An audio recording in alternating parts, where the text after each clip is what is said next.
Says we're going live. Says we're going live. Says we're here. Says we're here. Well, I know I'm here. I am right here in this chair. You could be a figment of my imagination. I've had a deep imagination, crystal clear, like playing movies in my brain hole since I was, I don't know, my whole life. I can't even remember a time when I did not have an active and overactive imagination. Maybe I'm a figment of my imagination. That may be true. That may be true. That may be true. I'm going to say hello to folks. Okay. Hi, Claire. Hi, Kitty. Hi, Jay. Hi, Taishu. Hi, Mr. Spock. Thank you for validating my existence, Mr. Spock. I don't know how much more chaotic this is going to be than usual with the time change, and this is our first time. Recording next Monday's video prior to this was very chaotic. Yeah. And it wasn't even Lola's fault this time. No. Nope. Hi, Enchanted Wings. Hi, Pinky. Hi, JB. Hi, Rara. This is weird. It is Rara. weird. It is very strange. It felt weird this morning getting up knowing I didn't have to set all this up and get things fired up. It felt weird having a to-do list. But before we get into that, let's actually be here. Hello. Hello. Hello? Kayla Lord. John Brownstone. Of Loving BDSM, where we attempt to help kinksters like you have happy, healthy power exchange relationships as long as all cylinders are firing. We are here for our weekly live stream at a different time. Oh my God. We are here at a different time for our weekly live stream. We are here 5 minutes early as of this moment. Let me see if I can struggle through this. If you are here for the live stream and you don't like idle chit chat, you got a few minutes. If you're here after the live stream, but before I put in timestamps and you don't like idle chit chat, fast forward by probably more than 5 minutes. I need to get my bearings. I clearly do not have them. I don't think you can get your bearings tonight. Oh my God. It started in the first video and it's just, snowballed. It's just continuing. Yeah. I know. Yeah.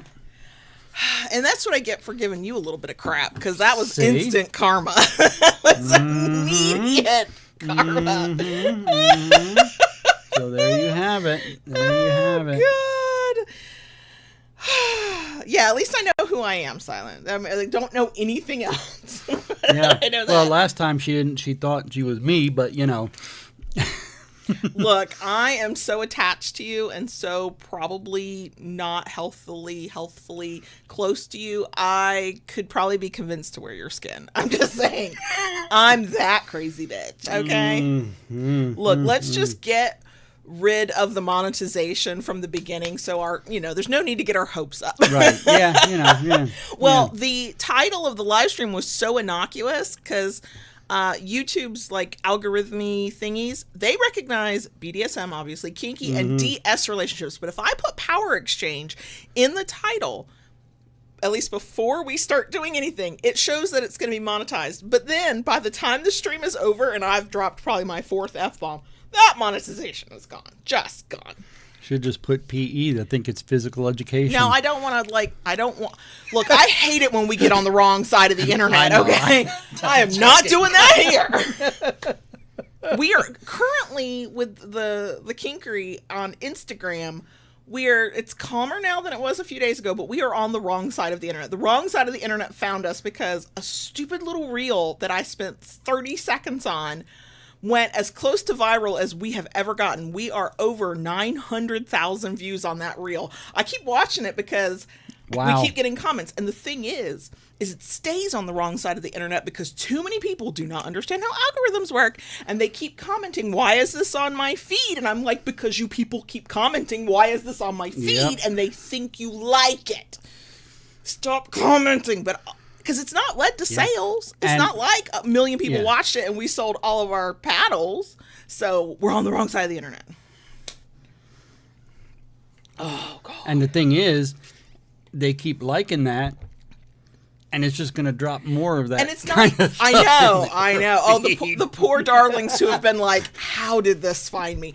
And in the beginning, before it started like taking off and going viral, Yeah. I was like, I know something about you you're not ready to admit. But then once we were on our, I don't know how many comments we've gotten, but it was easily like the 50th of, why am I seeing this? I was like, because people like you keep commenting, why am I seeing this? And the algorithm's like, yes, clearly you would like to see this. Yeah. Here's some more and more.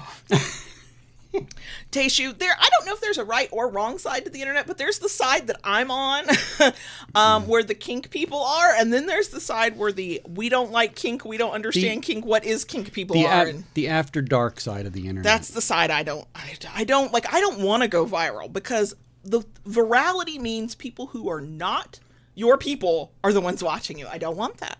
Because I don't need not my people giving me opinions I don't give a crap about. I want my people to share their opinions. I mean, when I can handle it, which is rarely, but whatever. If I sense rejection, I struggle, is all I'm saying. Anyway, I can handle a kinkster's opinion even when I fundamentally fucking disagree with it.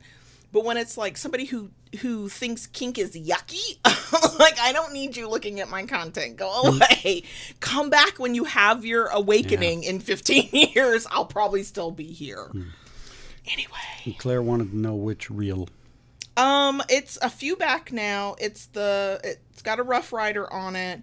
This is the beginning of it, and it says, if this is your vibe. It was like a little trending sound. I went, oh sure, we'll use a trending sound for this one. I just wanted to like be consistent, and I'm not anymore, consistently posting reels. And that one went poof. And that was a week or so after a reel went semi on the dark side of the internet viral. It got over 350,000 views, which for us is huge. Yeah. Huge. Yeah. I know like real virality is like in the millions and tens of, like, we're not that. I get that. That was the one where all it was 5 seconds of you milling wood. And I put the little thing up about we can tell by the size of the wood and the weight of the wood whether it's, stingy or thuddy. Yeah. So. Well, we've rolled up to 7 o'clock. We have. Yeah. I still need a minute. It's weird. I will start by saying this. Yes, we are officially here. It is 7 o'clock. If you have fast forwarded or came back, because I told you to come back after, I lied. I'm sorry. This is our first week on this new time. I am, and so far I have not been mad about it. We'll talk more about that in the bonus section, I'm sure. But I don't have my bearings. I'm also drinking Diet Coke, and I'm just hoping I do not accidentally belch into this microphone. I usually drink coffee. I'm drinking water. So, yeah, you're better than me. I know. So, we're going to officially get started. Okay. As you can tell from the title, we're talking about responsibilities within power exchange to one another, to the relationship in general. This is a revisit of episode 44 from 2016. I hope we say different things after all that time. We'll find out. If you enjoy this at any point, we love a thumbs up. If you like it enough to want to come back for more, please consider subscribing. We are this close to 10,000 followers. And then go ahead and ring that notification bell to get updated new content. Just do what Daddy says. Yeah, you got that right, girl. I need to get the shirt. I need to order the shirt. We made a shirt that's under Loving BDSM merch on the Etsy store as one of our little taglines we use. Just do what Daddy says. I made the shirt. I need to order the shirt so I can then wear the shirt. And then that way, when you give me that look, I'll just like point my shirt at you. Or you could just tap me on the chest and be like. Or I'll be like. And also I could get you the shirt and then you could just point the shirt at me. That's right. Whatever. Yeah. Whatever. Anyway, I don't know if that's everything I wanted to say to just y'all, but I think you can click the magic button and we'll pretend to get into this. Yeah. Vape them while you got them, puff them while you got them. I don't know what the terminology is. Okay, here we go. What I love, podcast listeners, you did not see this. JB did a vapey thing. I still don't know the terminology for the action of sucking on a vape. Vaping. Okay, sure. And he said one last one. Everybody knows that's not his last one. You either watch or hear the whooshing sound as he vapes at some point in this episode. But I think it's darling that you are trying to tell yourself. It's the last one till the episode is over. That's not at all true. That is not at all true. What do you mean it's not true? During the episode, I do not vape.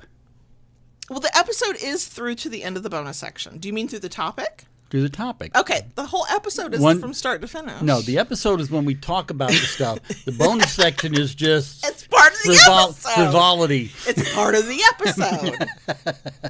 Okay. Anywho. Anyway. Also, podcast listeners, we're streaming later in the day than usual, and it is clearly fucking with us. Okay, I said this before, I'm going to say it again. Also, in my... my little outline script thing, I put announcement ? I don't have anything to announce. I probably should. Am I marketing our businesses properly if I don't? No, I suck at this. So just insert your own announcement here. What you think we might say in this part. You're turning on the fan. I'm turning on the fan. Okay, so the thing I know I've just said it's a repeat, and that is this topic we did technically do in 2016 for episode 44. That's a long ass time ago. I did link that episode on our website in the places if you want to go back and listen to what we sounded like. Holy crap, 8 years ago? Holy shit, 8 years ago! What the fuck? I'm pretty sure we sounded younger and more hopeful. Life had not quite kicked our asses in 2016. We were doing good in 2016. Yeah. 2016, it was a good year. Anyway. But why are we rehashing? Not because I just, hey, let's redo an episode or a topic, but because, and I mentioned this last week or week before, JB and I recently we were not angry. I was not angry, but it was kind of a firm conversation.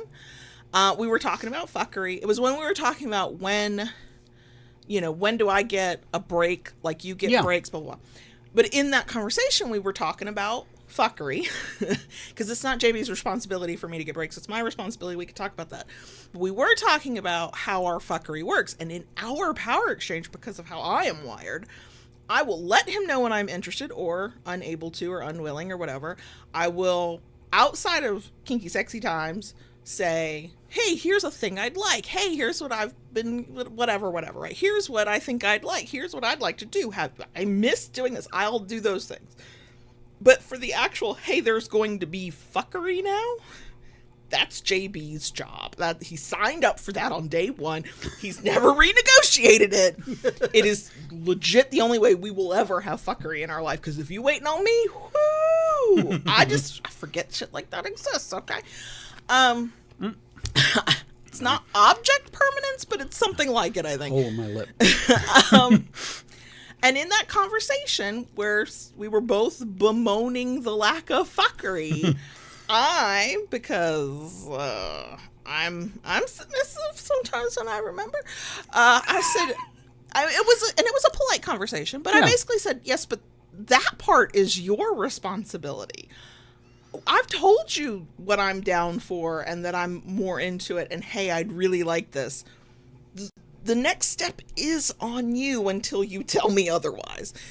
And so having that conversation made me think about the responsibilities that we each have as individuals to ourselves, but also to one another, and and I think this might go hand in hand to one another as being in a relationship, being partners with each other, but also to the relationship as a whole. And so I wanted to talk about that. And when I was doing a little search through the archive, I was like, oh shit, I already talked about it again. I'm pretty sure 8 years later we'll say slightly different things. Hopefully we'll have different examples. So, before I did try to keep us organized, we'll see how that goes. But before we get into that, how do you think of that? Just the idea of your responsibilities, our responsibilities, where's your head at on that? Got a lot of responsibility. There's so many. So much responsibility. There's a whole lot of different aspects Oh, it's all encompassing, yeah. Because there's our responsibility as parents. Sure. Which does inform how we behave as kinky people. Mm-hmm. I mean, we do not walk around this house naked because we are parenting. There's a child here. Mm-hmm. Right, yeah. We have our responsibility to our work and our jobs. We have our responsibility to ourselves, each other, as a couple. Mm-hmm. And then the added responsibility of the DS. Right. And I think tell me if you agree or not, I think the power exchange flows seamlessly to a certain extent so that I know it is separate. Like, the DS could go away, there'd still be two married people doing all the other things we did. But it feels like such an integral part of myself as an individual, of how our relationship functions, that I tend to think if I am showing responsibility to the relationship, the power exchange is in that as well. That's like an automatic to me. Because what is good for the relationship, currently at least, is good for our power exchange. True. I think those things layer on top of one another. And whatever you do to just the generic, hey, we're married to one another relationship is going to impact the power exchange. And I know that's not true for everybody. Some people very clearly separate those things out. I don't feel like we do. I know technically we could. I hope to God that never fucking happens. You want to talk about a whiny baby girl and a grumpy one. The first thing I had on my list is not actually the first thing that's coming to mind. So we're going to skip that. We're going to go about communication.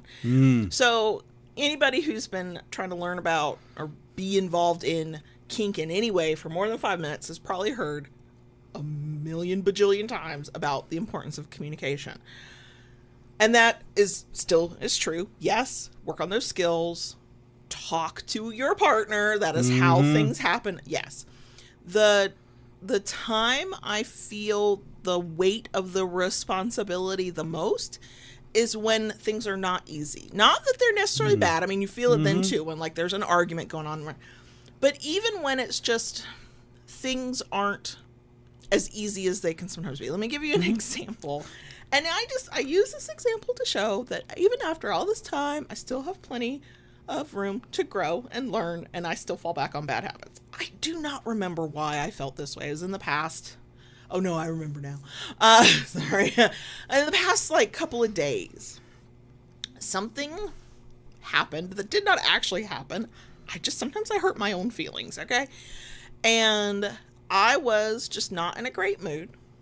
And I had that moment where I didn't want to have to tell you or talk to you about what was on my mind. I wanted you to either just know, or I've gotten to a point in my life, I don't think that's realistic in general. This face and these moods are too mercurial. If the poor man was trying to ask, what's wrong? When I've got resting bitch face, it'd be weird. I'm beyond asking anymore. Right. But it was more like what I wanted. And I'm grateful I did not want it for more than about 30 seconds. What I wanted was for you to notice something was off and to ask me what was wrong.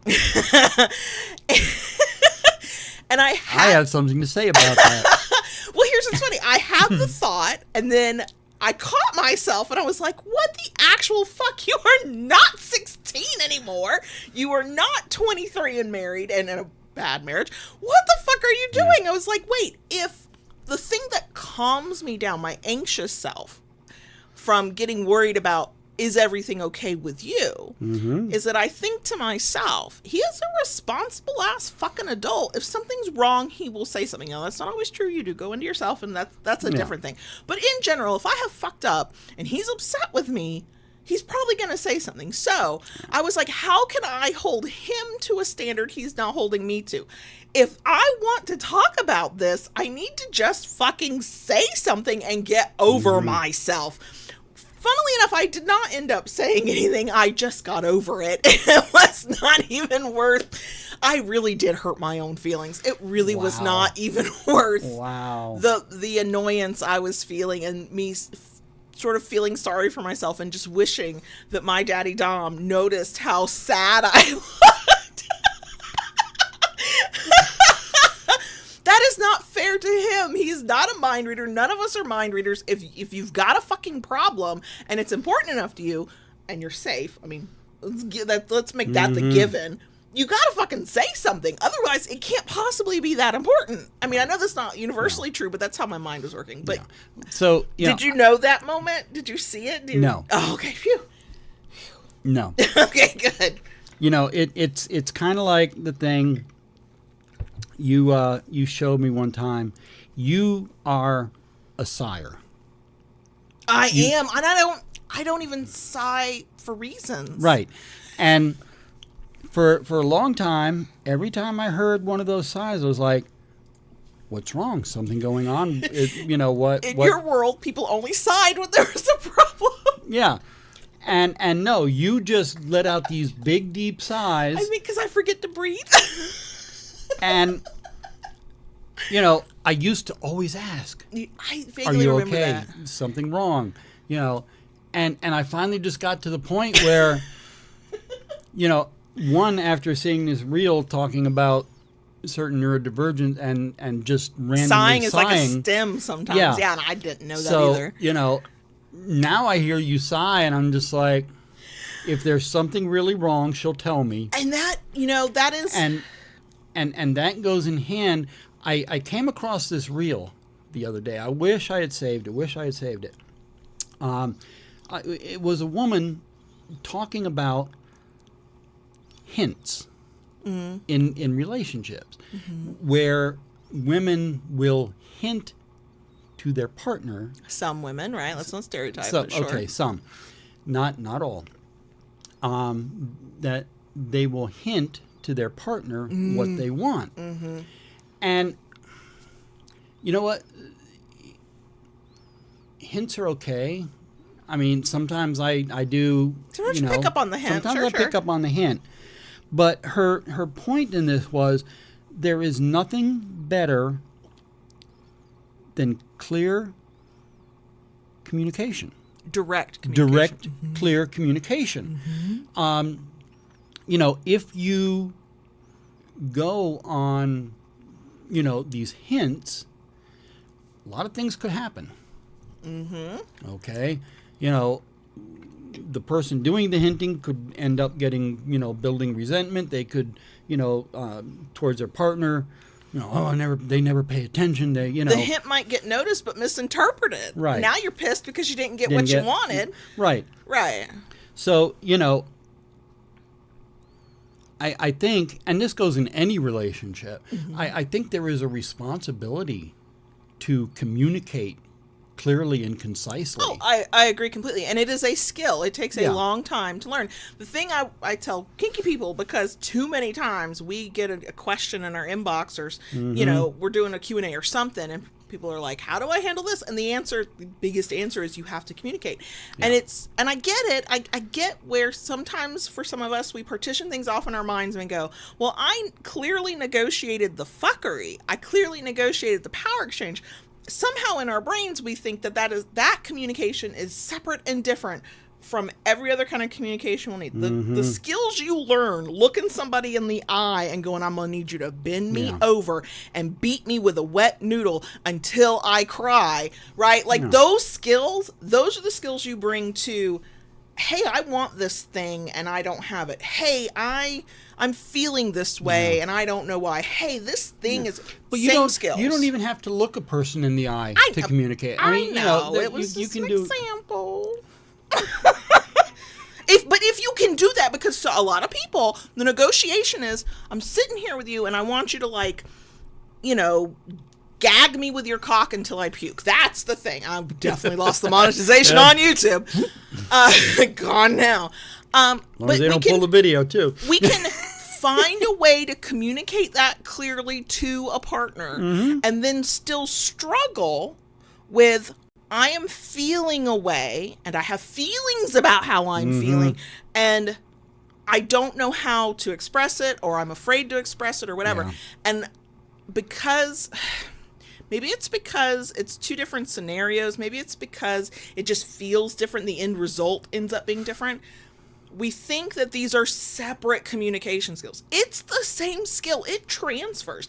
It's not easier. It's not. It only gets easier over time with practice. To tell a person, this is the kinky thing I want you to do to me or with me or for me, is a vulnerability. Once you can get that vulnerable with a person, please, please, please work on being able to go, I care about you, but you kind of pissed me off back there.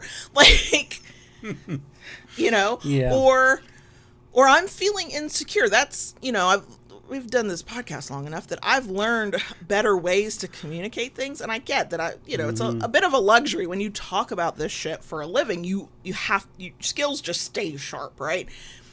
Folks who are not doing crazy ass podcasts, you're going to have to practice more. You're not going to use these skills as often, but it is your responsibility to work on your communication, work through your discomfort, to also learn how, and again, this could take a while, and it's a skill, to learn if that partner is even fucking worthy of the vulnerability you're going to bring. Sometimes we're just with shitty partners, right?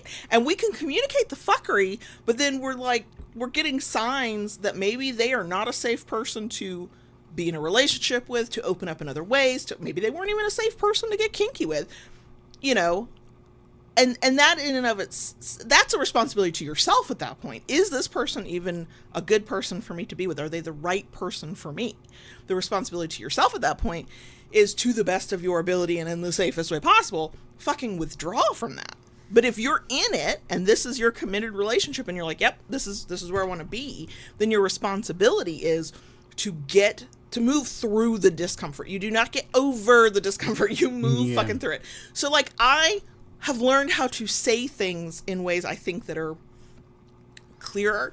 Like, I did for a long time. I no longer tell JB that a thing he's doing makes me feel a way. That's not how it works. Now I can say, I am feeling insecure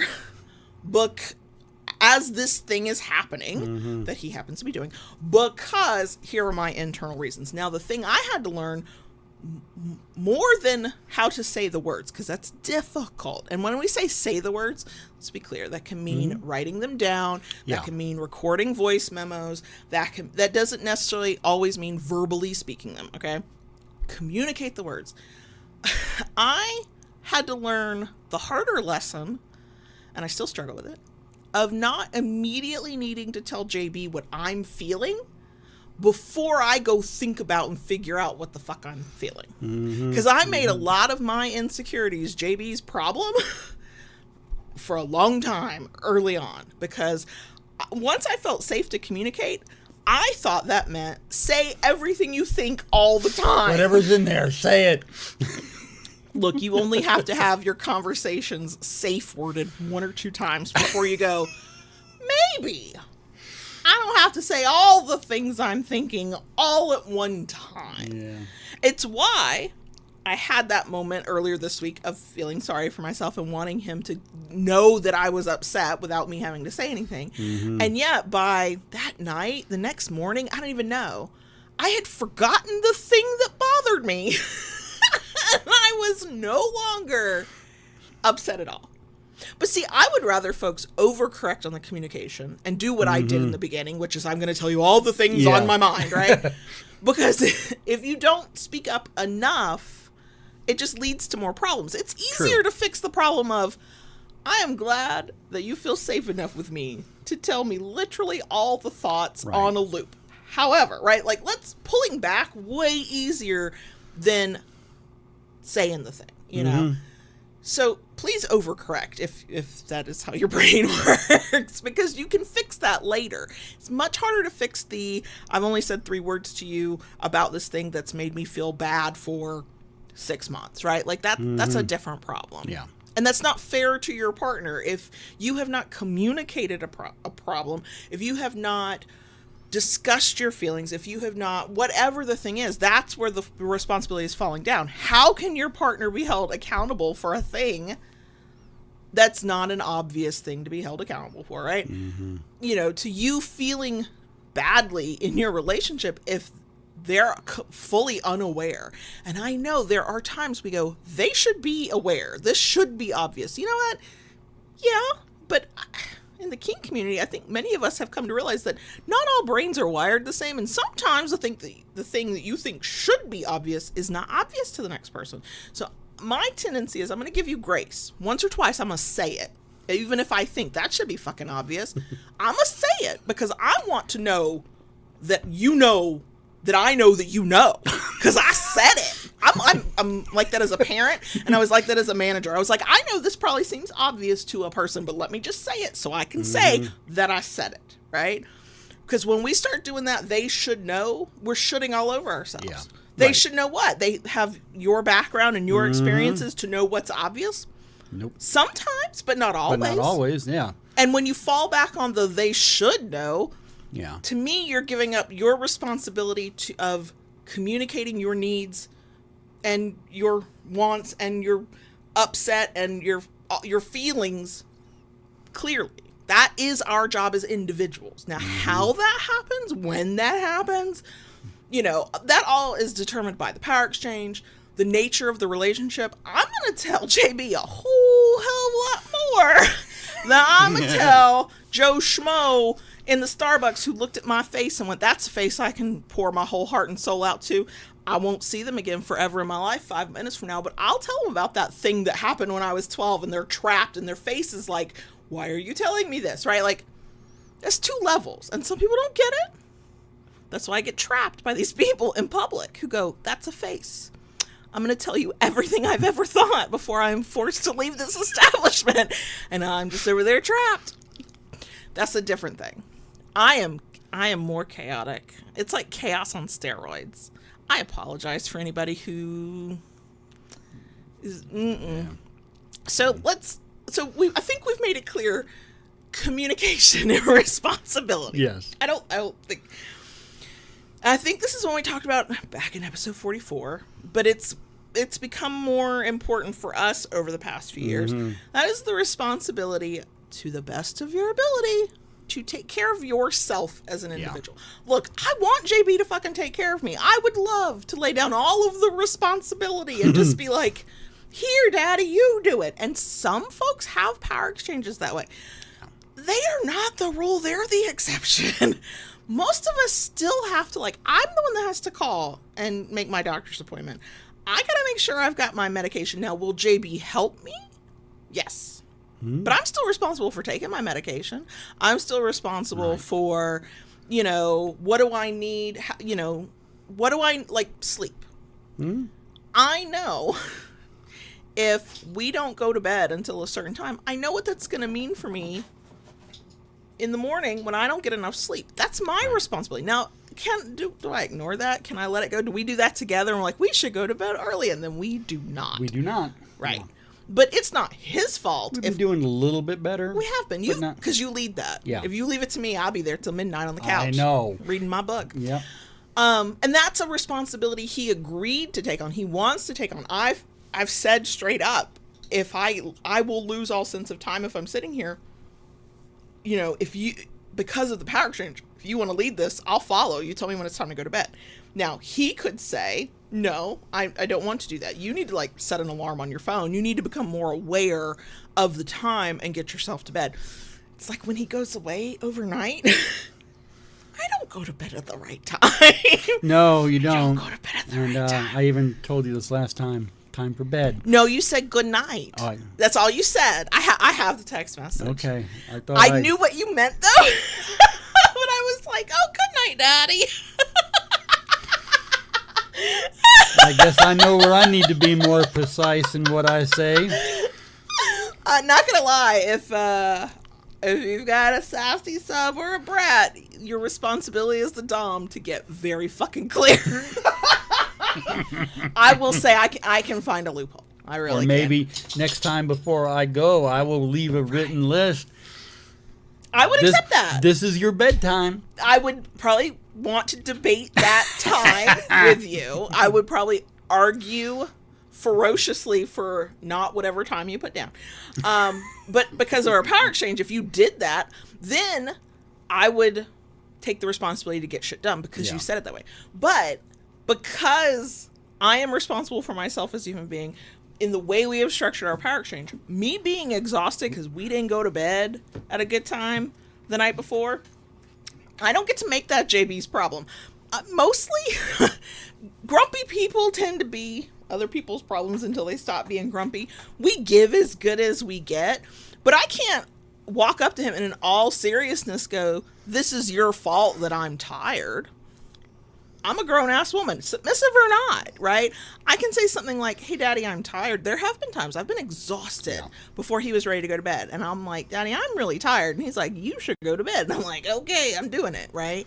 Mm-hmm. But if I had known I was exhausted and not gone to bed and then been grumpy or not felt good physically the next day, he will help me through that. He will support me. But I'm going to be the one that's like, yeah, I know what I should have done. I know how I should have handled it.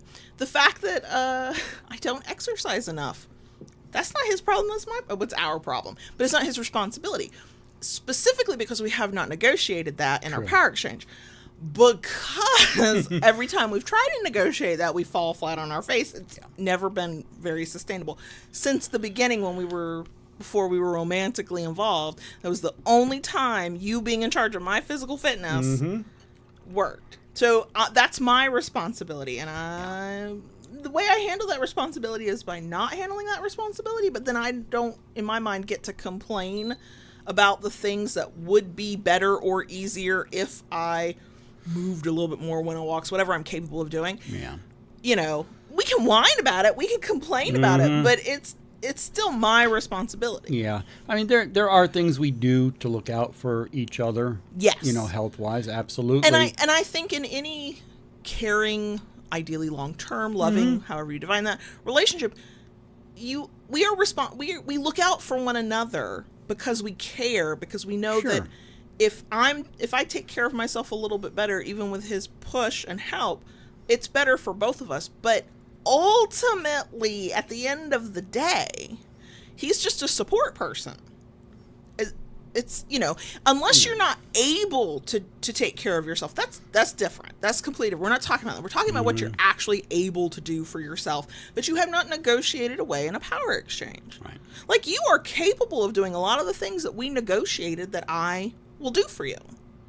You can do them if you have to. You don't abdicate all ability for that. No. But we've agreed that I will do them so they become my responsibility. Right. The things we have not negotiated and or haven't kind of worked their way into the power exchange are still my responsibility until we decide otherwise. Yeah. Now, I think, and I do this, and I don't know if you do this. When I think of responsibility, that feels like a very serious word in my head. So when something is, quote, my responsibility, my brain goes, that is the thing you were supposed to be doing, and are you doing it? And if you're not, you're clearly slacking. Like, my brain goes into overdrive on the word responsibility. Yeah. But it just means that this is the part of life where I'm in charge of myself. Am I taking care of myself? Well, should I be in charge of myself? Probably not. Probably not. But until negotiated otherwise, those things are my responsibility. And taking care to the extent that you can, that you have control over, let's be very clear, there are lots of parts of health that we don't have control over. The things you can control, if they are impacting your life, power exchange, whatever, then what are you doing? Like, if you have any control over it, whether it's taking meds, going to a doctor, whatever, getting some sunlight 10 minutes a day, like whatever it is, and you're not doing the things that you know you need to, that you're physically and financially capable of doing, and that are impacting your relationship, then that's where you're falling down on the job of responsibility. And I say that as somebody who is a much happier and calmer individual if she'd just go on her stupid little walk for her stupid mental health daily. And do I? No! I am responsible for that, and I am very irresponsible, okay? And that's a fact. Well, I mean, the same with me. And, there are things I could be doing to help myself,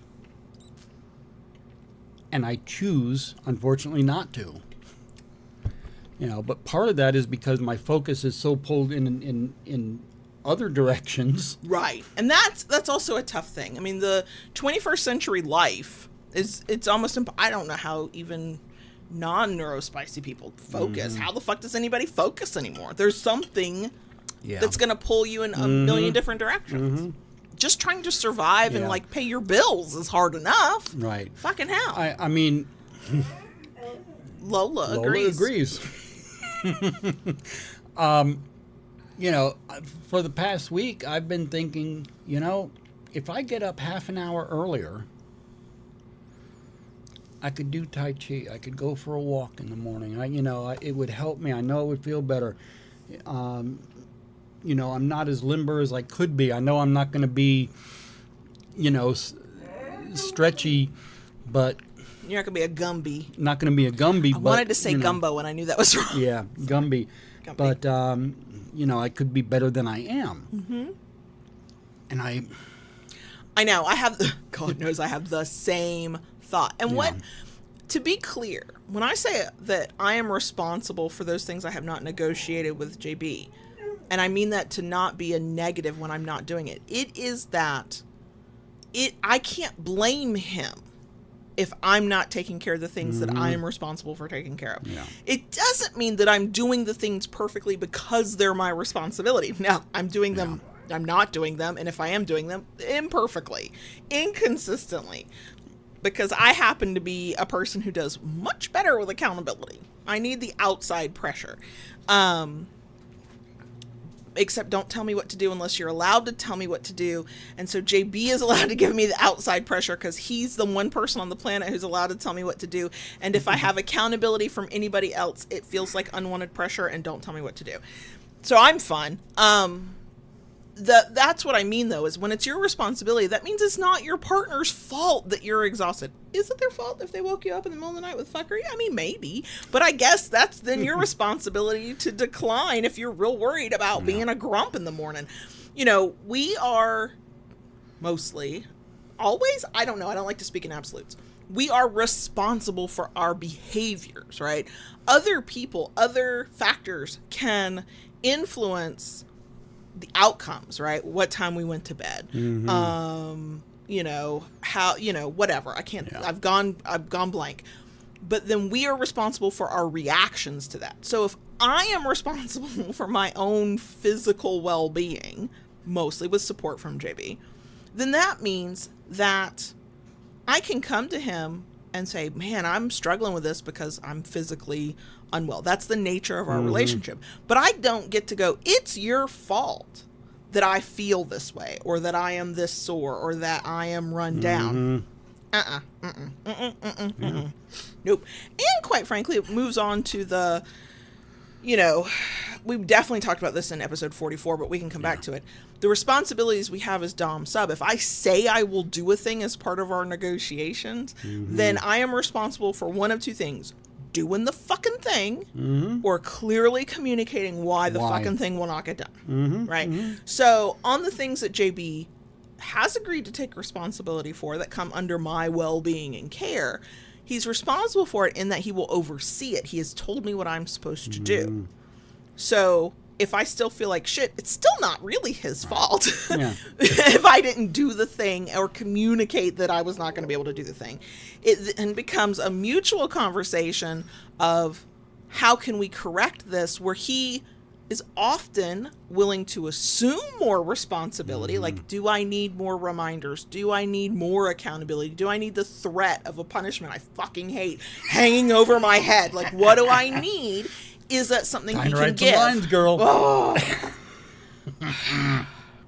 So, in some ways, the responsibility to yourself is simple, and in other ways, it's very complex and complicated, because it's almost never in the 21st fucking century as simple as, well, if I just take my meds, I'll feel better today. And I wish it worked that way. If I just went to bed at 10 o'clock at night, I would get 8 hours of sleep. Well, will you though? Like, we know what we ought to be doing. We know what we need to do. We know what we want to do. But it's not as easy as that. My point is not to say, oh, you need to go out and be perfect. It's be careful who the fuck you blame for why you feel the way you do, where you're at in your personal part of life, how things are going in your power exchange, because what is your responsibility in this moment and how are you handling that responsibility? That's the lectury know-it-all tone I'm going with today. And I think that, that's probably really in the weeds, because most of the time it's that high level part of responsibility of communication and of clearly communicating expectations and also doing what you agree to do in your power exchange. That's top level responsibility in kink, I think. I think as a relationship goes on, as you just develop more time and experience with one another and you have more of these instances, and depending on how enmeshed and intertwined your lives are, responsibility gets fuzzy. I am responsible for taking stupid walks for my stupid mental health, and I don't do it. So while am I gonna complain to JB that I'm feeling like all kinds of out of sorts? Yeah, but I'm not going to look to him to fix it, because he and I both know whose responsibility that is. And we both know that I know what I'm supposed to do.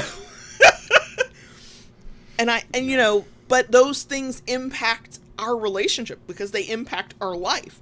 And so then it's not his fucking fault if I am not speaking in that polite tone that we agree on, because I am like raging in my brain because I'm not getting enough sleep and I'm not getting enough sunshine, actual natural light, and I'm not going outside for a walk when I physically am capable of doing it. Like, I might be a problem, but he's not the reason I'm having that problem in that moment. True, right? True. Does that, I don't know. Yeah. Am I too far in the weeds? No, you make perfect sense. And yet, on the other side of the coin too, we have talked about multiple times throughout the years, about the tough love clause. Yes. Okay? And that goes both ways. Oh, right? Yeah, for sure. I have that right just as much as you. You also have the right because you're my daddy, though. Well, I mean, yeah. But see, that's the thing. We negotiated that ability to be tough on the other one, to take, when one of us needs to take care of our health. Right. That was part of the conversation. And so it's a two-sided part of responsibility because it's negotiated. There's the responsibility that we both agree to, that if we see the other not taking care of themselves in a way that is detrimental to their health, right, we have the freedom to speak up and go, whoa, yep, you're not doing something right. And we negotiated it in that way because he was doing it for me, especially early days when life felt a lot simpler. And I was like, yeah, but what if I see you not taking care of yourself? What power do I have? What authority do I have? So our tough love clause is the authority, but because it does go both ways. And I think if I wanted to be like a hard ass about it, I could say, well, tough love clause being what it is, does that make it your responsibility to come down hard on me when you see that I'm not doing things I ought to be doing, that we've not negotiated? Does that make sense? Yeah, and I don't think I want that. I'm not advocating for that. No, that to me would be a misuse of the tough love clause. Okay, good. I like that. I'm down for that. That's abuse of the system. Okay, I'm okay with that. Yeah, because I only use it on you when it's like, dude, you're like bit into a fucking pretzel. We need to go to the doctor. Right. What are you doing? Right. Yeah. And a few times when I'm prone to sinus infection, when your mental health went in the tank a couple years ago, it was like, guess what you need to do? Yeah. But again, I think that comes back to, does everything come back to communication? Probably. That comes back to not only the way we initially negotiated our power exchange, what we were each willing to do and who we were willing to be in the power exchange. It's then how we've done sort of this ongoing, consistent, air quote, renegotiation. I think many people think of that as we stop everything and we start from scratch. For us, a renegotiation is we're just going to modify this thing we've been doing for 10 fucking years and do it a little differently. Right. Yeah. I mean, it's a modification. A modification. Yeah. I mean, you don't need to throw it all in the trash. No, I don't think you should, quite frankly. I think that's too much. Mean, there may be times that is what it takes, but for the most part, you just tweak what needs tweaking and fix what needs fixing. And in terms of responsibility to attempt to stay on topic, the modification of the renegotiation, whatever term you want to use, within Power Exchange allows you to kind of go, hey, I suck at being responsible for myself in this thing. Do you think you could be responsible for it? Or help me or hold me accountable or whatever. And, sometimes the answer is yes. Sometimes the answer is no. Right. Sometimes the answer is no. But, if there are things that would make your life a little bit easier, would make,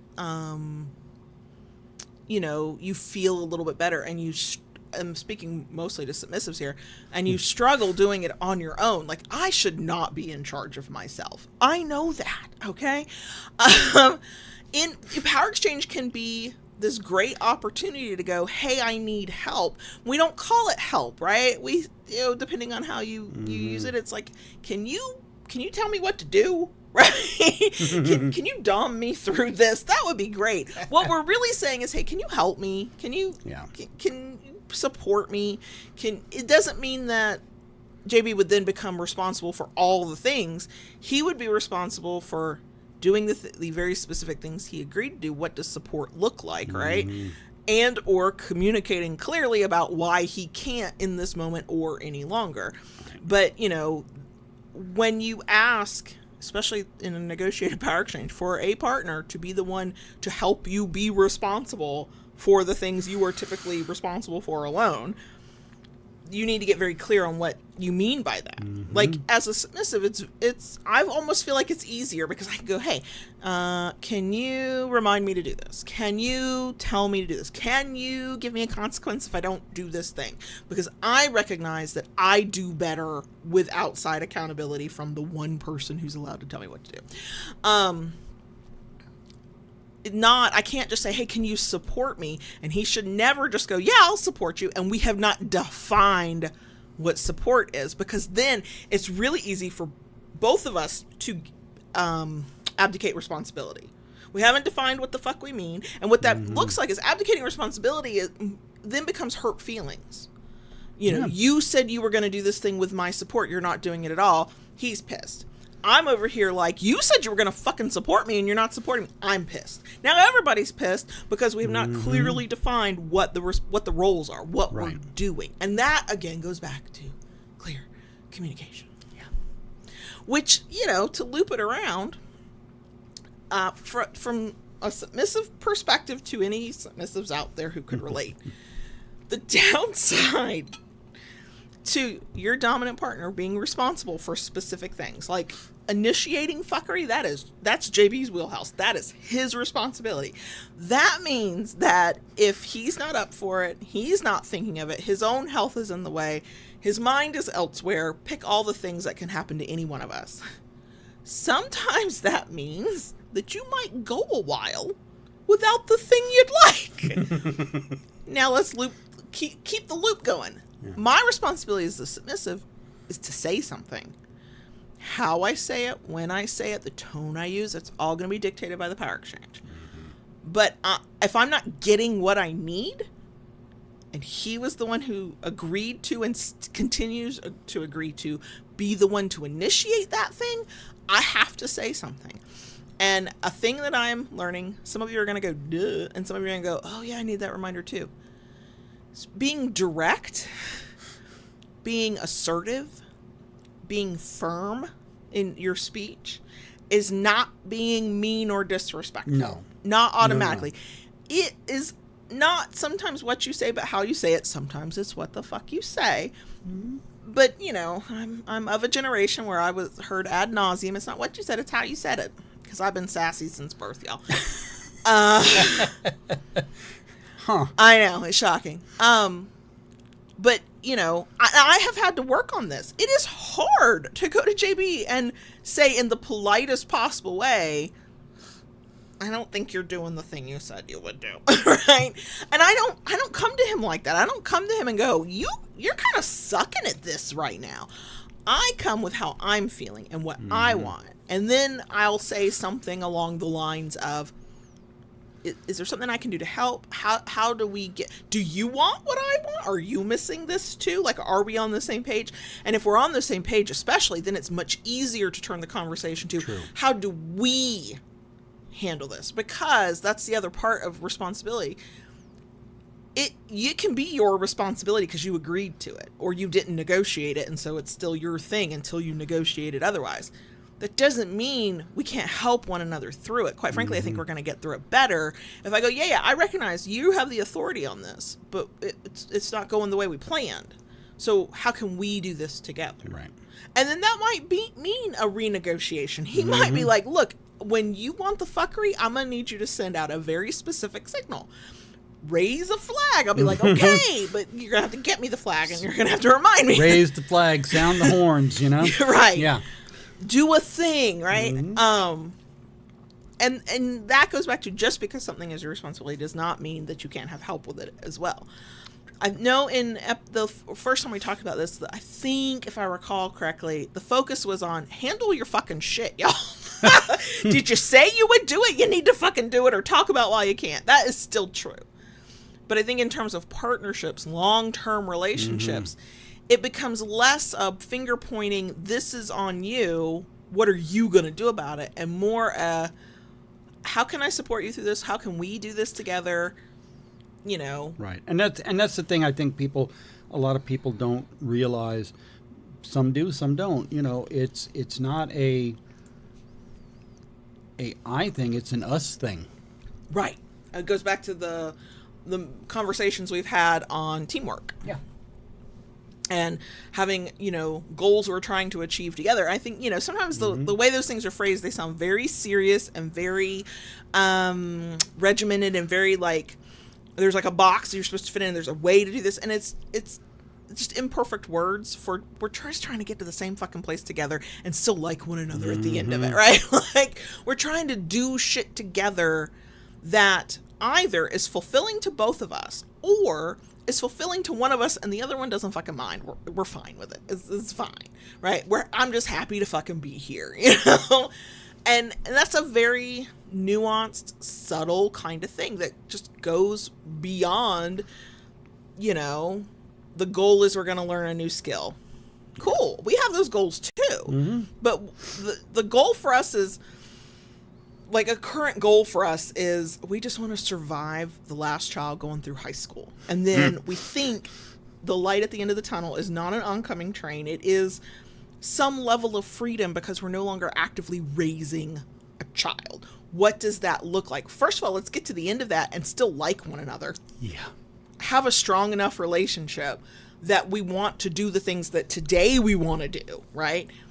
That's an air quote goal, but it's not this firm, actionable, here's the numbers. It's not that. It's just we just want to survive this point in life together and still like one another. I think that's a good goal to have. Yes, it is. Yes, it is. So what does that look like? Well, that looks like everything. That looks like all of the small details that are shorthand in life. You don't think about them specifically, and then it's the big stuff, and it's the conflicts, and it's the learning how to just sit with your feelings for a hot minute, and not everything has to be a long drawn out conversation because you Kayla hurt your own fucking feelings and then thought about making it JB's problem before you went, it doesn't fucking matter, it's okay. That's another topic I'd like to do, of trying to figure out those few but important moments where you actually don't necessarily have to say a lot. There are many, many moments where clear communication is the thing. Say the fucking thing, right? Especially as you're developing the skills. But then as you develop those skills, there come points where I don't need to bring that up. It's fine. It really is fine. It's not building resentment. I'm a fucking bitch today, and that annoyed me. That we did not need a boardroom meeting for that, right? Like, those kinds of things. that may be another topic soon. But yeah, so there's the simplicity of responsibility. That I think is episode 44. And then there's the nuance of what that really looks like in action as you're juggling all these things that aren't power exchange. True. For the few people who have a total power exchange that has some level of micromanagement to it, this may not apply. I do still think a submissive needs to be responsible for themselves. They need to think about their own fucking safety, because sometimes that partner that you just negotiated who's going to take care of everything and you don't have to think about anything, gets sick. I hate to say the word, they die. Oh, let's not think about that. Or they turn out to be a shitty fucking person and you got to get away from them. Do you know how to function without their management? I'm not saying do you know how to function well. I'm a whole ass responsible human being who knows how to feed, clothe herself, pay her bills. I got it. I know how to do that shit. And I will, when the day comes that there is no JB here, we're going together like Thelma and Louise. It's fine. But in those 30 seconds before we're gone together, I'm going to be a hot fucking mess. Okay. I'm not saying that it would not be impossible, that it would be easy to be responsible for yourself again after something like that, but you should have the fucking skills if you ever need them. So I still think, I don't care what your power exchange is, we all have a responsibility to ourselves as individuals outside of the power exchange. Yes. But most of us who try to integrate power exchange into our day-to-day life in not that quite of a structure have to think about our responsibilities on just a different fucking level. Because there's caregiving and parenting, and there's, you know, having a dog and cats, and there's having a fucking job and a boss who's an asshole. I happen to be the asshole boss. Sorry. JB would really like me to, like, tone it the fuck down, but it's too bad. I threatened go to HR, but I reminded him I am HR, right, so he's screwed. Yeah. He's OSHA safety stuff, though, and I did get an injury on the job, so that was his responsibility. It wasn't me and my inability to handle a fucking putty knife twice in 10 minutes. So yeah, this is real rambly. I do not expect folks to walk away with like light bulbs going on over your head. I think it's worth thinking about at times when we want to place maybe the blame of why we feel a way on our partner, and it's like, is it their fault? Is it not their fault? Is it maybe a combination? Maybe both sides of the slash should have done a little bit more. How do we approach things that are a partner's responsibility, but they're not living up to that responsibility in the way we want them to? Like, yeah. Also, it just proves that an offhand comment in a conversation will become a topic at some point on this fucking podcast. Because 395 long episodes later, not to mention the 40 or 50 plus short episodes, maybe more. Yeah. The only thing left for us to get into is the weeds, okay? We have gone past, we're so far beyond what is power exchange and what is BDSM. Sorry. True. So, rambly? Sure. Confusing?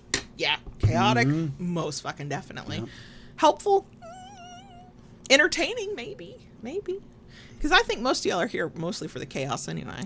You gotta be. You gotta be. If you hate the chaos, I don't know why you're here. Right. But yeah, so I do love how the live stream has been clocking you for vaping. Did we talk about this before the podcast listeners came in? Did this happen before? It happened during the butt rub.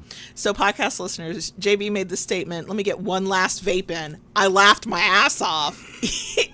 I was like, this is not going to be the last vape you have. And he was like, of the episode. And he meant of the topic discussion. And I was like, because I count the bonus section as the episode. But because he said it where others could see him, the live chat during the live stream has been watching the times.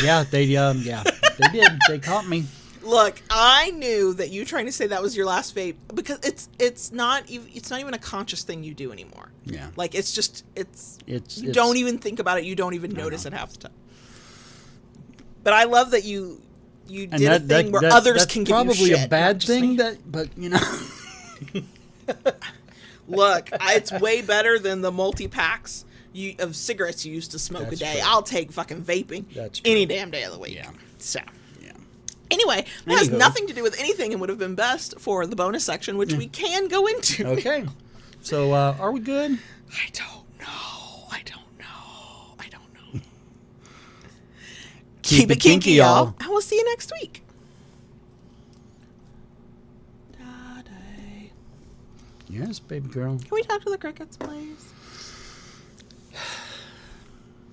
Yeah. Okay, good. I just have to say, podcast listeners, it didn't affect you, but there's no way you didn't notice. We are live streaming at a completely different time of day. Yes. I think so far I kind of like it, but it has thrown me the fuck off. During the stream, it's thrown me the fuck off. It's thrown me off a little bit too, but I mean, it's still warm in here. Yeah, but it's way not better. like stifling hot the way it is during midday. And actually, midday today, Oh, it got just toasty roasty enough in this office. I was nauseous. I went and bumped the air again. I know I've said this many times. I'm gonna keep saying it. We're trying not to pay $500 electric bills, so we keep it not cold enough. Okay, very conservative on the AC.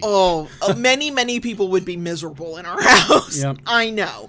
I am miserable. But I bumped it for let it go for a couple hours. I was like, you were still outside working, and I was like, I cannot.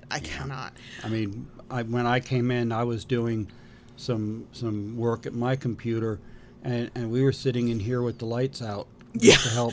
I know. At one point, I finally went, what I'm doing requires more concentration. I need a big light. I need to illuminate what I'm looking at. Yeah. And that is when it got hot in here again, when I turned the lights back on. And they're LED bulbs. Like, they're not giving off heat, really. Not in the classic sense. Not in the classic sense, but I mean, like, we got 4 bulbs on each ceiling fan lit. Plus, we have the lights for the recording. Yeah. And this is much better this evening. And I know when we turn them on, I feel the difference with the lights. So the lights, do make a big difference. Okay, I've been validated. Tayshu in the live stream said that he keeps his house at 77. That's what we keep ours at. And that's what we do too. And I know there are some people who are shuddering right now. You're like, no, I would melt into a puddle. Yeah. I too would like to melt into a puddle. At night when we go to sleep, it drops down to 76 just to give a little bit extra, while we're sleeping. But I mean, when there was a time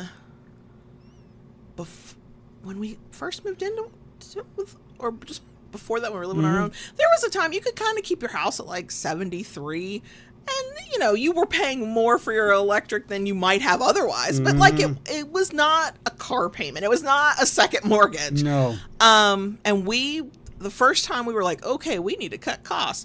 That was the thing we just did. We just bumped the air. And it does make a huge difference on your bill. It makes a huge difference. And I'm in one of these community chat things. You know the one I'm talking about. Yeah, I think so. Yeah. And I see people on there complaining, that they have $400 or $500 electric bills in the summer, and then somebody asked the question, well, what temperature are you keeping the house at? And they're like 73, 72 degrees. So, and look, if I could pick, that's where our house would be set at.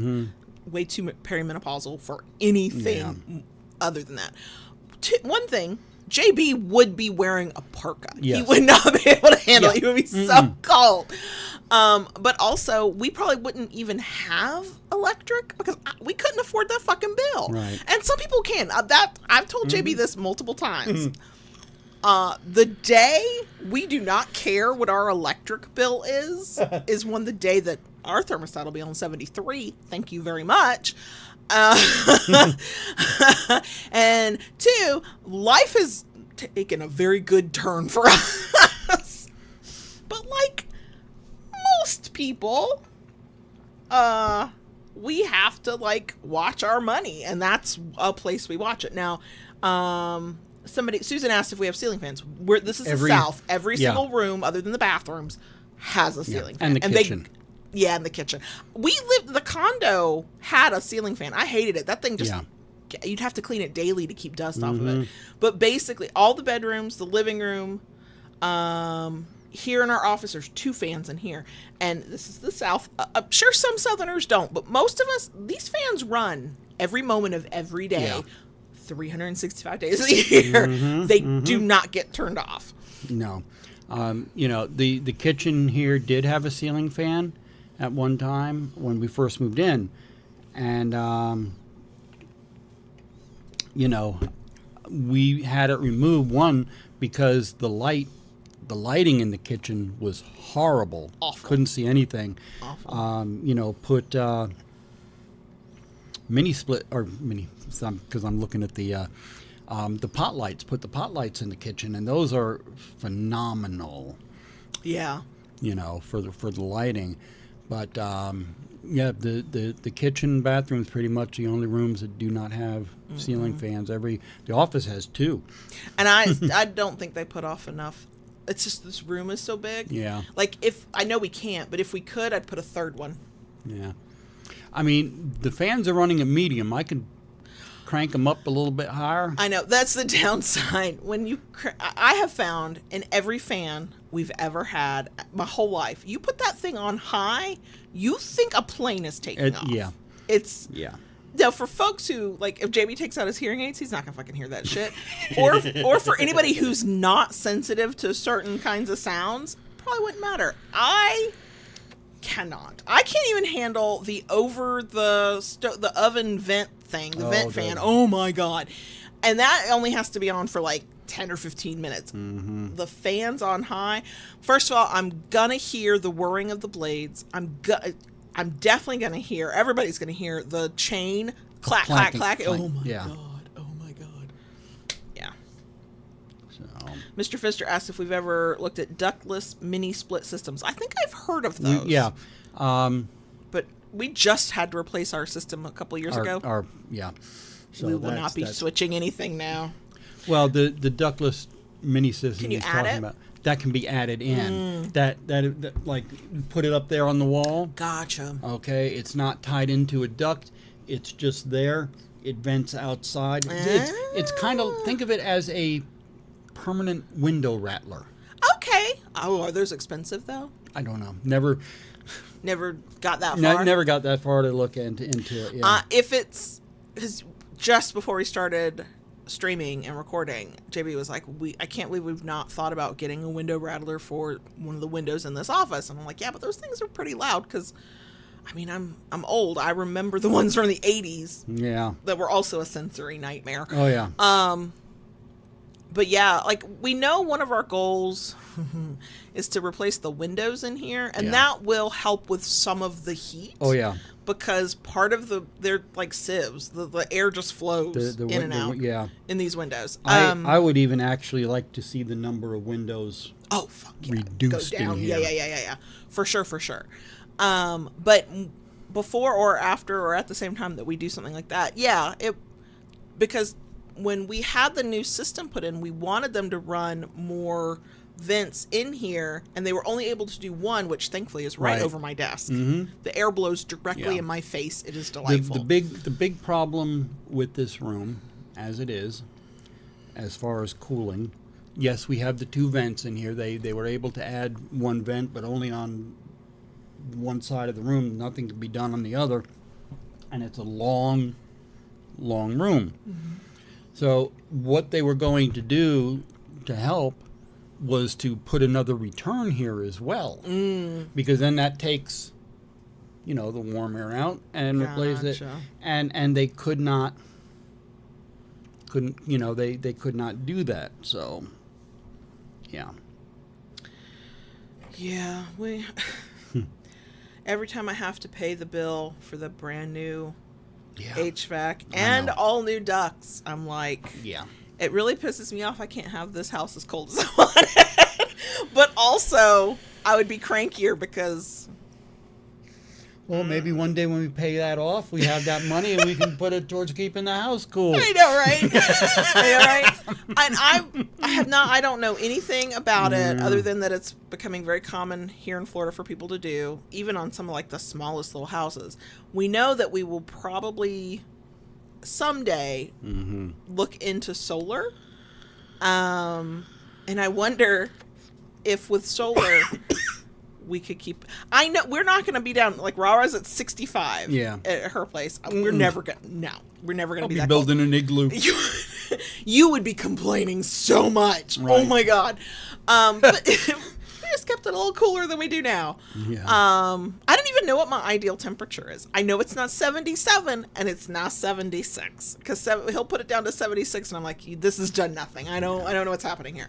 But I'm also so used to it being warmer in our house that when we go to somebody else's house and they have it like at 70, 72, I'm like, I am so cold in here.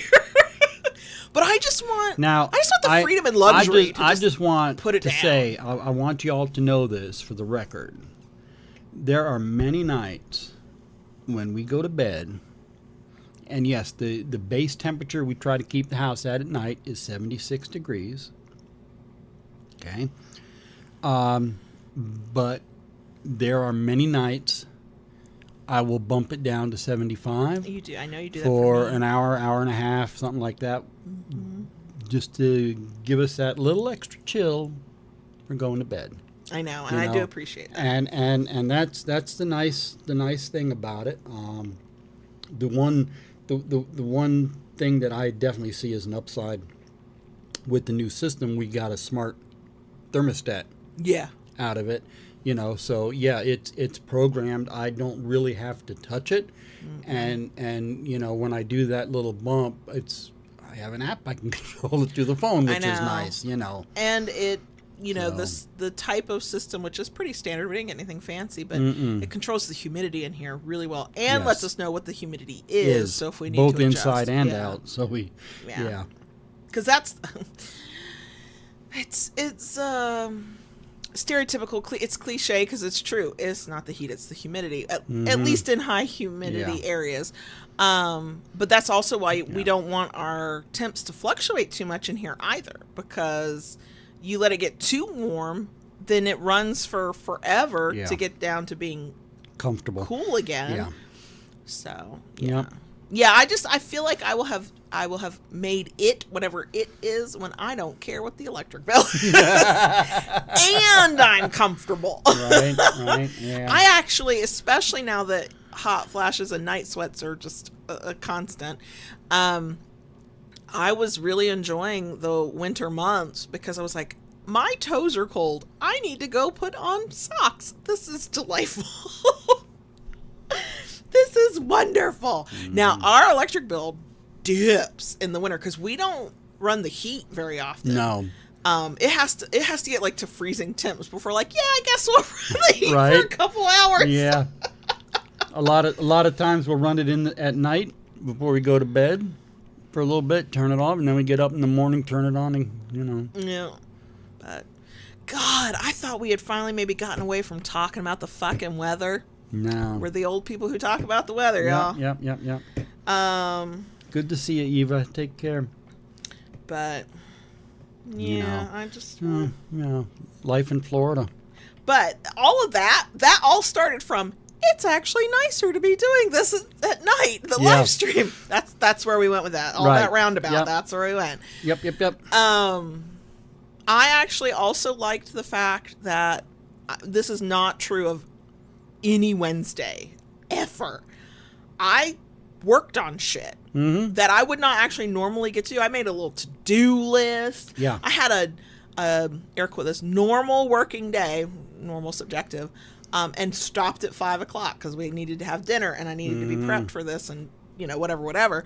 Now, does it make for a long day? Yeah, that's fine. I enjoy this so much that yes, it's technically air quote work, but it doesn't feel like it. I kind of been thinking about this, and I brought this up to her to make this change, and it kind of goes back to the beginning when we used to do all the recording for the podcast at night. Yes, in the very beginning, we were sitting in a closet because it had the best acoustics. Mm-hmm. It's so fucking hot in that closet. God Yeah, damn. it was. But yeah, I mean, we had in the beginning we had to record at night, Right. especially once you started recording with me. That's really when we had to do it at night, because you were still working your big boy job. Mm-hmm. So, but yeah, it was kind of weird for me today too, to go out in the shop and be doing stuff this morning. Mm-hmm, mm-hmm. So I know I don't have a sense of what day of the week it is because I know when it was very very delineated Wednesday morning. Yep. We get up and we're gonna record. And a couple times today I was like, what day is it? Is it Wednesday? Is it Thursday? What day is it? Yeah. Had to be reminded it was Wednesday. Yeah, it's Wednesday. Glad it's not Thursday. Otherwise, we'd be in trouble. We would. We have to go get the oldest. Oldest. He's coming home for a long weekend. Oh my God! It was the most precious thing. Yeah. He's trying so hard to be as independent as he can and to figure shit out on his own because that's just kind of who he is. And he's really doing a fine job. He's doing a really good job. He really is. Yes. But his summer break started last week. And I expect him to be sleeping a lot. I know he's working a little bit more. He's, chilling. I kind of, because I'm awful at, phone communication, even with text, I sort of let him, if I don't feel like I have something to say, I'm not like constantly up his ass, like, hey, right? Like I let him reach out, or if there's something that I, it makes sense to send. And I was doing something the other night. Was it Monday? Yes. Yeah. It's like 8:30 at night and he calls. Well, first off, to hear her phone ring at that hour of the night, I was immediately on high alert. Like, what's going on? Because first of all, the only time you will hear my phone ring is if it's one of the kids or if it's JB because they're on emergency bypass. My phone stays on silent unless I'm expecting a phone call. If you hear it ring, it's somebody I care deeply for. So he calls. I'm immediately in scared mom mode because I'm like, what is wrong? Yeah. And so I sound anxious when I'm going, but you need to sound calm because if it's an emergency, he's going to need you to be calm. And he heard me sound so worried. He was like, is it okay that I called? I'm like, baby, you can call me anytime. But we started talking and he was just feeling lonely. All of his friends who he doesn't room with have gone off for the summer to have adventures. His roommates are not currently there. I don't know for the whole summer or what. They're paying for an apartment they're not living in. I find that so strange, but whatever. And he was just like, I'm just feeling kind of lonely. And I went, well, why don't you come home for a few days? He went, and I can't remember what he said, but the impression I got from it was, I can? I'm like, dude, you don't need a fucking reason. That's still your room. I have not turned it in to a sewing room yet. And quite frankly, I'm just going to take a corner of it because we bought this house for the bedroom so that the kids would always have at least a place to lay their head if they needed it. Yeah. So I was like, yeah. I said, when do you want us to come get you? He was like, Thursday after work. I was like, done. We will be there. Yep. And then at the end of the trip, I know, right? And then in the conversation, he's like, thanks for letting me call. I'm like, my child, right? You are my child. There, I said, he said, thanks for answering when I called. I said, baby, there is not going to, unless I physically cannot. You call, I'm picking up the fucking phone. It's you. It's not like you're some unknown number that pops up and But so he'll be home. He actually even said, yeah, I miss y'all, and I think he sounded surprised. To say that, like I thought I was a big boy now. Well, I was like, well, you are. But I said to you, when school was starting to wind down for him, I was like, I wonder how long it will take, because he is someone, he likes to be around people. He's an extrovert to the extreme, and he will talk your ear off. Oh yeah, he's a stream of consciousness speaker. He flows. He'll, the typical, he'll start on one thing and then it'll just go off on a tangent and then another tangent and then another tangent. He has multiple trains of thought, much like his mother. I know. The difference is he was raised to be allowed to do that. Yes. We had to create signals when it was just overload and we couldn't handle it. I was raised to that it was not okay to be that way. And it's just the difference in him feeling like I can just walk out into a room with my parental figures and just tell them what I'm thinking. Yeah. And he was like, I miss y'all. I like being able to just come out of my room and just tell you what's on my mind. It's like, he goes, I know I'm a lot. And I'm like, oh, okay. He's gotten the messages, not really from us. I'm like, you're fine. I can handle it. I like hearing what's on your mind. Mm-hmm. I also like when I do get a break from it. I'm not gonna lie. Yeah. But yeah, like so, he shares because we've never made him feel like he couldn't. Right. Like when he doesn't want to share, he won't. He just won't. And you can't push him or force him or nothing. Close to the cuff. But I mean, that was one of those things where like y'all know, y'all have been listening to this for however long. I apologize when I talk too much sometimes. I apologize for having chaotic, crazy train thoughts, right? Like I probably don't apologize enough, quite frankly. But like I was raised in that this is unwanted and you don't do that and nobody wants to hear you. And so at the ripe old fucking age of 44, I am still unlearning, and I'm not learning quickly. I'm still very stunted in this. How to just say what's on my fucking mind, to the point that I don't know how to just send a random text and tell you what's on my mind, because there has to be a purpose. There has to be a point. And we did not raise the oldest, either of them, that way. It's like, you don't have to have a point. You got a thought, come share it. Right. If we can't, because there's something going on, or we can't focus right now, we're going to let you know. That was the thing we did, and legit had the timeout signal. Oh, yeah. Because when he was younger. He can get very intense when he, It's a lot. Excuse me. But. No. So, yeah, looking forward to having him come home. And I may end up putting him to work a little bit. Yeah. On some vanilla projects. Yep. Which, not a bad thing. I think at some point you need to go to him and work on his bike, don't you? Yes. Yeah. Yeah, because he had asked me about that simple stuff. That's just tune-up kind of stuff. But, yeah. So I've been waiting to hear from him when he's ready to do it. Nah, can't do that. Got a nudge. I'll ask him when he's this weekend, because I as you noticed, because I saw you moved all the stuff, I went through an old toolbox. That was sitting in the back corner. You went through an old toolbox and placed all the bits in my workspace where I pour resin. And I went, well, that's inconvenient. So I moved all the bits to his workspace where he glues wood. Does the stuff have a new home that is not in our workspace? Oh, yeah. I found everything a home today. Found everything found a home. And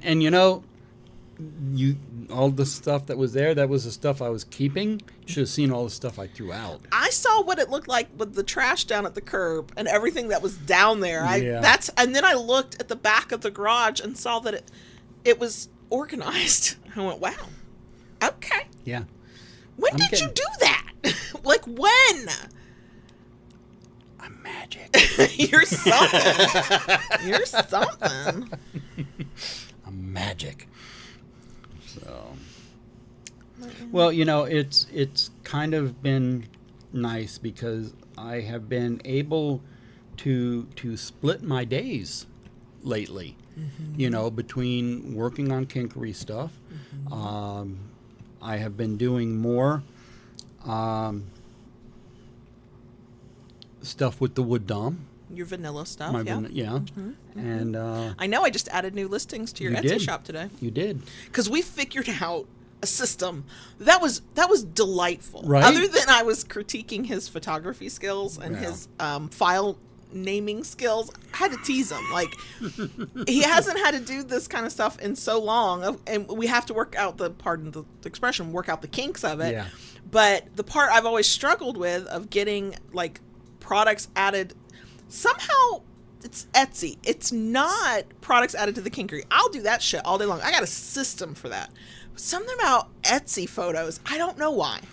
I've always struggled with the taking of them, and they have to be taken and edited before you can do the listing. And I said, look. And then there's all this information on his like pins and bowls. I'm like, I don't know this information. You have to give it to me. So we're dividing and conquering. Right. He is taking all of the pictures, and he's giving me a spreadsheet with all the details of each item, including the price, which I sometimes bump up because I'm like, no, you're shortchanging yourself again. Also, we like to offer free shipping, and there's an easy way. Just price everything $35 and above.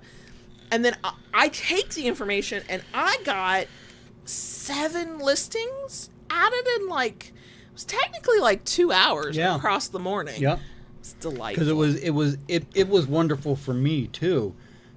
Basically created a spreadsheet in Google Docs, shared it with you, and just started lining out all the data, and was able to upload the photos to a folder and link them into the spreadsheet. So you went right to the... It was delightful. It was so organized. Only thing I did was add a column with check boxes so I could check off. That was satisfying. I'm like, let me just check this one off. And then, see, I was just going to tell you, just as you finish, just strike through. Now I wanted the check. But that's cool. I like the check boxes are cool. Okay. I fucking love the check box. And then cool. I just had to highlight They're the like one pheasants. where I was like, this is not. The And pictures bow you've given ties. me are not the product. What is happening here? But it was fun. I mean, it was like a good work day. I worked on my vanilla Etsy shop, not anything visible where others can see. I was doing background stuff, but like I've got some. I'm gonna do apparel over there. I might do other things. I'm working on those designs. Mm-hmm. I convinced you to let me pay for an online design thing, so maybe I can get some cool designs for Loving BDSM too. That is a thing where I have to pervert vanilla designs to make it work, and I'm not quite creative enough to just look at the thing and go, oh, I know how to kink that up. I'm working on it though. Yeah, I'm sure you'll figure it out. I have faith in you. I mean, perverting things is just a time-honored tradition in kink. The weirdest thing is when I take a kink thing and make it vanilla. Like, is that unperverting it? I don't know. I don't know what that's called. But yeah, so we could, Lord, it's the end of our day. Yeah. But I think we also don't feel the pressure of, oh, we have all these things to do now. We're like, we could just sit here. We're just here now. You're not going to let me. No, because I got things to do. Yeah, but what's not like a half day's worth of work things to do? And I was mostly efficient. I made sure the dishes were in the dishwasher before we came in here. Yeah. Good job, girl. Thank you, Daddy. Thank you for cooking dinner. You're welcome. He made pasta with his sauce. Yeah. It's delicious. Yeah. Okay, Look, I can tell how tired JB is. I can tell how much he's trying to do at once when he gets scattered. I am the scatterbrain one, not JB, right? Yeah, it's bad when I get it. So he started his tomato sauce this morning, cooked all day long. I watched him chop up the veggies that needed chopping to go in it, peppers and onions. I knew that we had bought mushrooms pre-sliced just to make life a little easier. And I wasn't paying that close of attention when he was putting all the ingredients into the pot. But I was like, oh, I'm sure he's got the mushrooms. Like, no big deal. We are 20 minutes away from, like, cooking the actual noodles. And he goes, I said, I can't remember I remember you going, oh, shit. Yeah. He realizes he never put the mushrooms in. 20 minutes before we're gonna eat, he's like, fuck it, and dumps all of the mushrooms. Not half. Like, I thought we were gonna split the container of mushrooms because what I'm cooking tomorrow night would go really well with mushrooms. He just dumps all of them in, stirs them up, and goes, that'll have to do. Thankfully, we both like mushrooms. Oh, yeah. Raw or cooked, doesn't fucking matter. But I was like, well, I think it's a little, what are you, okay. She was flabbergasted. And then I was 2 seconds too late, so I was like, oh, don't worry about dumping all of it. Just do half. I'll use the other half tomorrow. She was too late. She was not quick enough, man, because I ripped that plastic off and just dumped. So, And Taishu, don't have a cutout of me, but we can put Sir Richard in the chair. I would rather speak with you than as delightful as Sir Richard is, than a gigantic purple penis.